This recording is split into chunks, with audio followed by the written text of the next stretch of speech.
ආයුබෝවන් ගෙතුම් කලාවට ආදරය කරන ඔයාලා සියලු දෙනාම සාදරයෙන් පිළිගන්නවා. අද මම කියලා දෙන්න යන්නේ අලුත් උපන් දරුවෙක්ගේ ඉඳලා මාස 3ක් විතර යනකම් දරුවෙක්ගේ හිසේ ප්‍රමාණයට මේ වගේ හුරුබුහුටි තොප්පියක් කොහොමද ගොතාගන්නේ කියලා. Call it spring like everything is new. මේ විදිහට අපි මුලින්ම මැජික් රින් එක හදාගන්න ඕනේ. මේක හදාගන්න විදිහ සහ අනිකුත් මූලික ගෙතුම් පියවරවල් පිළිබඳව වීඩියෝ මම කලින් කරලා තියෙනවා. ඒවත් මම ඩිස්ක්‍රිප්ෂන් බොක්ස් එකේ දාන්නම්. ඒවත් බලලා ඔයගොල්ලෝ අලුත ගොතන්න එන කෙනෙක් නම් ඉගෙන ගන්න. ඊට පස්සේ අපි මේ විදිහට චේන් දෙකක් උඩට ගොතා ගන්න ඕනේ. ඊට පස්සේ මේ මැජික් රින් එක ඇතුළට අපි ඩබල් ක්‍රොෂෙට් 12ක් පුරව ගන්නවා. ඩබල් ක්‍රොෂෙට් එක ගොතන විදිහත් මම කලින් කියලා දීලා තියෙනවා ඔයාලට.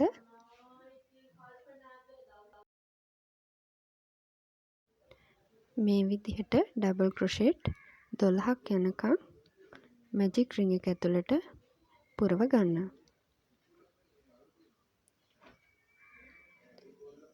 අපි මේ 12ක් ගොතා ගත්තට පස්සේ පටන් ගත්ත තැන සහ අවසන් කරපු තැන මේ විදිහට සම්බන්ධ කරගන්නවා. අපිට මේ නූලෙන් එමීට ඇදලා මැද හිඩස අඩු කරගන්න පුළුවන්. නැවතත් අපි චේන් දෙකක් මේ විදිහට ගොතා ගන්නවා. ඊට පස්සේ කරන්නේ අපි අර ස්ටිච් හැම එකටම ඩබල් ක්‍රොෂෙට් දෙක ගානේ මේ විදිහට ගොතා ගන්න ඕනේ. එකයි ඒ ස්ටිච් එකටම තව ඩබල් ක්‍රොෂෙට් එකක් මේ විදිහට. අපි ඊළඟ එකටත් ඒ විදිහටම මේ විදිහට ඩබල් ක්‍රොෂෙට් දෙක ගානේ දානවා. අපි දෙවෙනි රවුමත් මේ විදිහට අවසන් කරනවා. හැම ස්ටිච් එකකටම ඩබල් ක්‍රොෂෙට් දෙක ගානේ ගොතාගෙන. දෙවෙනි රවුමත් අපි මේ විදිහට අවසන් කරගන්නවා. ආයෙත් චේන් දෙකක් උඩට ගොතාගෙන අපි තුන්වෙනි රවුම ආරම්භ කරනවා. ඒකෙදි කරන්නේ එක ස්ටිච් එකකට ඩබල් ක්‍රොෂෙට් දෙකයි ඊළඟ ස්ටිච් එකට ඩබල් ක්‍රොෂෙට් එකයි. මේ විදිහට එක ස්ටිච් එකකට එක ඩබල් ක්‍රොෂෙට් එකයි ඊළඟ එකට ඩබල් ක්‍රොෂෙට් දෙකක් දාගන්නවා මේ විදිහට.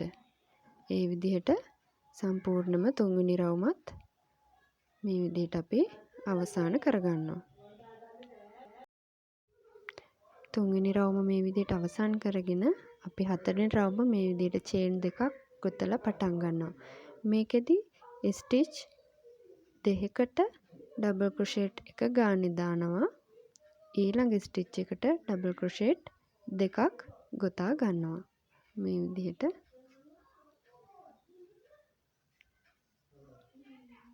අපි ඩබල් ක්‍රොෂෙට් දෙකක් මේ විදිහට ගොතා ගත්තා.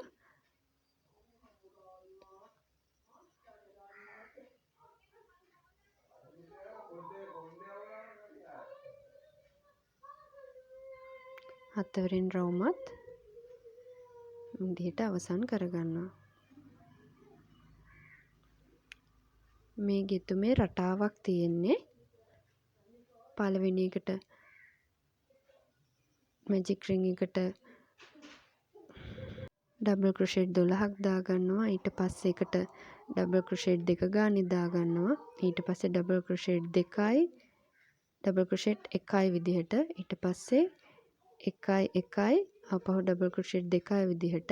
ඊළඟට ඩබල් ක්‍රොෂෙට් එකේව තුනයි ඩබල් එකයි විදිහට. ඒ විදිහට රටාවක් තමයි යන්නේ. පස්වෙනි රවුමේදී එකකට ඩබල් ක්‍රොෂෙට් දෙකයි ඊළඟ ස්ටිච් තුනට ඩබල් ක්‍රොෂෙට් එක ගානේ තුනක්.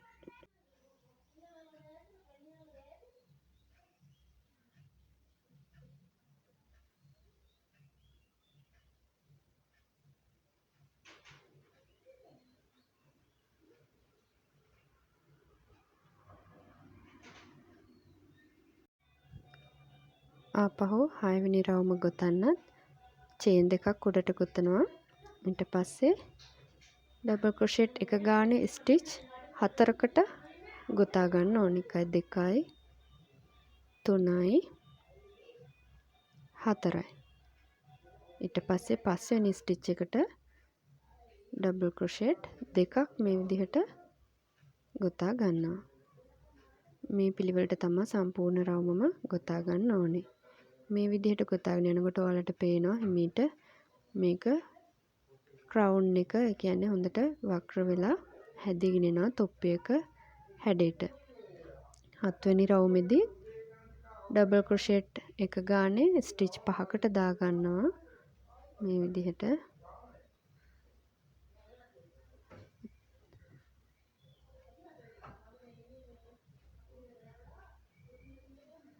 මේ 6 වෙනි ස්ටිච් එකට අපි ආයෙ ඩබල් ක්‍රොෂෙට් දෙකක් ගොතා ගන්නවා. 7 වෙනි රවුමත් මේ විදිහට තමයි ගොතාගෙන යන්නේ. මේ විදිහට 1යි 2යි විදිහට 6ක් ගොතලා 7 වෙනි එකට දෙකක් දාගන්න. අපි මේ විදිහට මේකේ දිග මැන ගන්න ඕනේ. මේක අපි දෙකට නමලා තියෙන නිසා දිග මැනගෙන ඒක දෙගුණේ කරාම තමයි අපිට හිසේ වට ප්‍රමාණය හරියටම ලැබෙන්නේ. අපි සෙන්ටිමීටර් 32කට තමයි ගොතන්නේ. අපිට ඒ වෙද්දි රවුම් 7ක් ගොතාගෙන තියෙනවා. තොප්පිය උස සෙන්ටිමීටර් 15ක් වෙනකන් අපි ගොතනවා. දැන් අපිට හිසේ වට ප්‍රමාණය ඇවිල්ලා තියෙන්නේ සෙන්ටිමීටර් 32ක්. ඒ නිසා අපි හැම ස්ටිච් එකකටම එක ගානේ තමයි ගොතන්නේ මෙතනින් පස්සේ. මොකද අපිට තවත් මේක විශාලත්වය වැඩි කරගන්න අවශ්‍ය නැහැ. මීට වඩා වැඩිපුර මේ ලොකු කෙනෙක්ට ගොතනවා නම් අර රටාවටම ගොතාගෙන මේක තව ටිකක් රවුම ලොකු කරගන්න පුළුවන්. අපි මේ හැම එකටම ඩබල් ක්‍රොෂෙට් එක ගානේ තමයි 8 වෙනි රවුමට ගොතාගන්නේ. බලන්න ඒක ලස්සනට හැඩය ඇවිල්ලා තියෙනවා. දැන් සෙන්ටිමීටර් 12ක් වෙනකන් අපි ගොතාගෙන තියෙනවා. තව සෙන්ටිමීටර් 3ක් අවශ්‍යයි. ඒකට අපි වෙනත් රක් තමයි ගොතාගන්නේ. ඒක පටන් ගන්න චේන් දෙකක් උඩට ගොතලා ඊට පස්සේ ස්ටිච් දෙකක් යනකන් ඩබල් ක්‍රොෂෙට් එක ගානේ ගොතලා ඊට පස්සේ මේ විදිහට කටුව දාලා අරගෙන මේ විදිහට ඩබල් ක්‍රොෂෙට් එකක් ගොතා ගන්න ඕනේ. ආපහු ඊළඟ ස්ටිච් එකට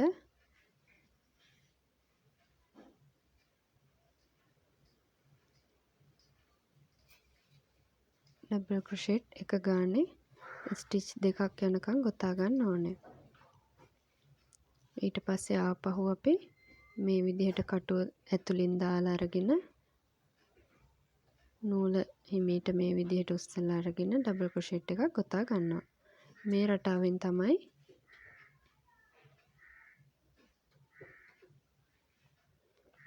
ඊළඟ රවුන්ඩ් අපි තොප්පිය උස සෙන්ටිමීටර් 15 වෙනතුරු ගොතා ගන්නේ.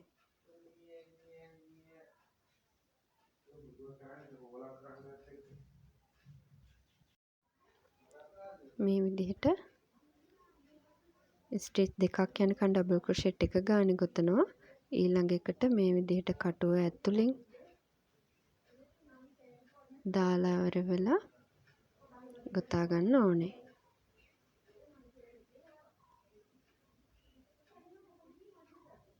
මේක ගොතන්න පුළුවන් වුණාම පුරුදු වුණාම බොහොම පහසුවෙන් ගොතා ගන්න පුළුවන්.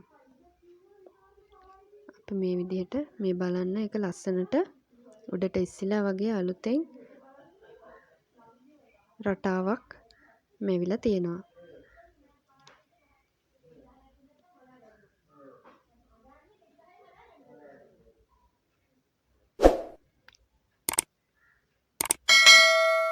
අපි 14 වෙනි රවුම මේ විදිහට ආයෙත් චේන් දෙකක් උඩට ගොතාගෙන ඒ ආපහු අර උඩට ඉස්සිලා තිබුණේ අන්න එතනින් තමයි නූල ගන්න ඕනේ මේ විදිහට කටුව ඒක ඇතුලින් දාලා. ආයෙත් මේ විදිහට ගොතා ගන්නවා. ආපහු අපිට කලින් ඩබල් ක්‍රොෂෙට් දෙකක් ගොතා ගත්තාම ඇති වුණේ ස්ටිච් දෙකට මේ විදිහට ආපහු එක ගානේ ගොතා ගන්නවා. ආපහු නැවතත් අර උඩට ඉස්සෙල්ලා වගේ තියෙන ඒ කොටසින් කටුව ඇතුළට දාලා මේ විදිහට නූල් අරගෙන ඩබල් ක්‍රොෂෙට් එකක් ගොතා ගන්නවා. මේ රටාවෙන් අපි රවුම් 3ක් 4ක් අපේ තොප්පිය ලස්සනට ඒ උසට නියමිත උසට එනතුරු ගොතා ගන්නවා.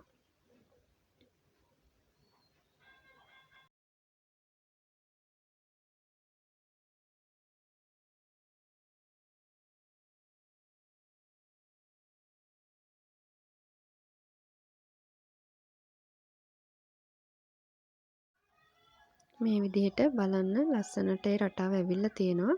ආපහු ඊළඟ රවුමට චේන් දෙකක් උඩට ගොතලා මේ විදිහට ඩබල් ක්‍රොෂෙට් එකක් ගොතාගෙන අර උඩට ඉස්සෙල්ලා තිබුණේ ඒ රටාවෙන්ම කටුව ඇතුළට දාලා මේ විදිහට නූල් අරගෙන ගොතා ගන්න ඕනේ.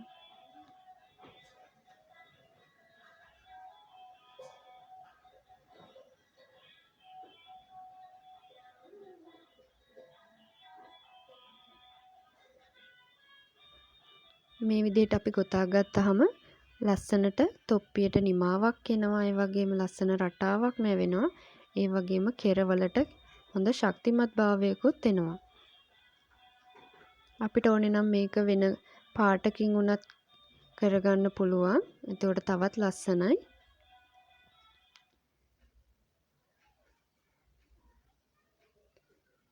බලන්න මේක වටේටම රවුම සම්පූර්ණ කරගන්න ඕනේ.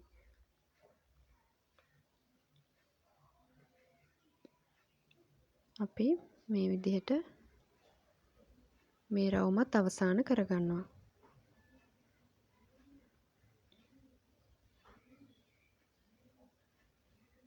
අපි දැන් තොප්පිය අවසන් කරා. මේ බලන්න එක ලස්සනට හැඩයට ඇවිල්ලා තියෙනවා. සෙන්ටිමීටර් 15ක් උසට ගෙතිලා තියෙනවා.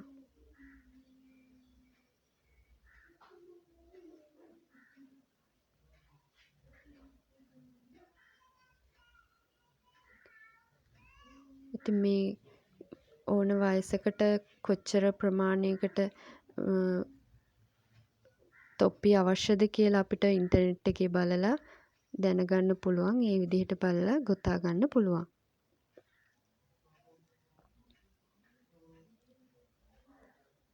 මේ විදිහට ලස්සන රටාවකුත් ඇවිල්ලා තියෙනවා.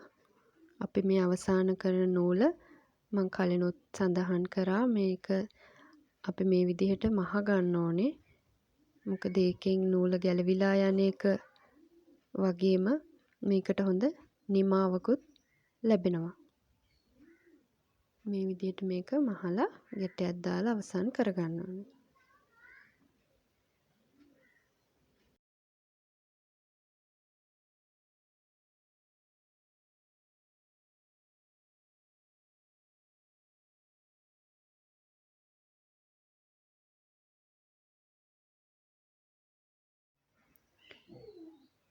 ඉතින් අපි මේ තොප්පිය තවත් ලස්සන කරගන්න මේ විදිහට ලස්සන රෝස මලක් ඒක තොප්පියට අල්ලගන්න යන්නේ මහ ගන්න හදන්නේ. මේ රෝස මල ගොතන විදිහත් මම ඉදිරි වීඩියෝ එකකින් ඕගොල්ලන්ට කියලා දෙන්නම්. අපි ඒකත් මේ විදිහට තොප්පියට මහ ගන්නවා.